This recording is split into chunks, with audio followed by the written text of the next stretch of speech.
நீ உன் தேவனாகிய கர்த்தரின் சத்தத்துக்கு செவி கொடுக்கும்போது இப்பொழுது சொல்லப்படும் ஆசீர்வாதங்கள் எல்லாம் உன்மேல் வந்து உனக்கு பலிக்கும். நீ பட்டணத்திலும் ஆசீர்வதிக்கப்பட்டிருப்பாய், வெளியிலும் ஆசீர்வதிக்கப்பட்டிருப்பாய்.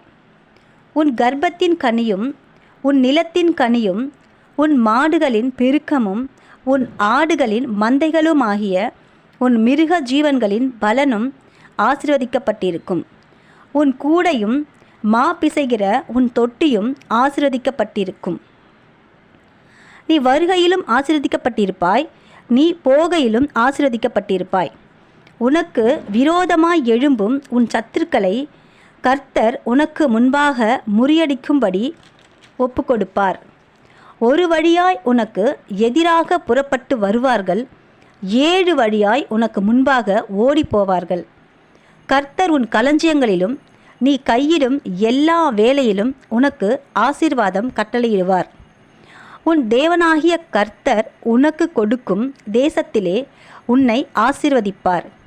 நீ உன் தேவனாகிய கர்த்தரின் கட்டளைகளை கைக்கொண்டு அவர் வழிகளில் நடக்கும்போது கர்த்தர் உனக்கு ஆணையிட்டபடியே உன்னை தமக்கு பரிசுத்த ஜனமாக நிலைப்படுத்துவார். அப்பொழுது கர்த்தருடைய நாமம் உனக்கு தரிக்கப்பட்டது என்று பூமியின் ஜனங்கள் எல்லாரும் கண்டு உனக்கு பயப்படுவார்கள். உனக்கு கொடுப்பேன் என்று கர்த்தர் உன் பிதாக்களுக்கு ஆணையிட்ட தேசத்தில் கர்த்தர் உன் கர்ப்பத்தின் கனியிலும் உன் மிருக ஜீவன்களின் பலனிலும் உன் நிலத்தின் கனியிலும் உனக்கு பரிபூர்ண நன்மை உண்டாக கட்டளையிடுவார்.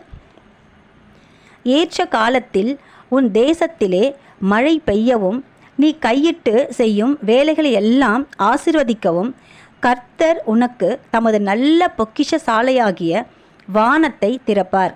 நீ அநேக ஜாதிகளுக்கு கடன் கொடுப்பாய், நீயோ கடன் வாங்காதிருப்பாய். உபாகமம் 28:2-12 வரை. ஆமேன்.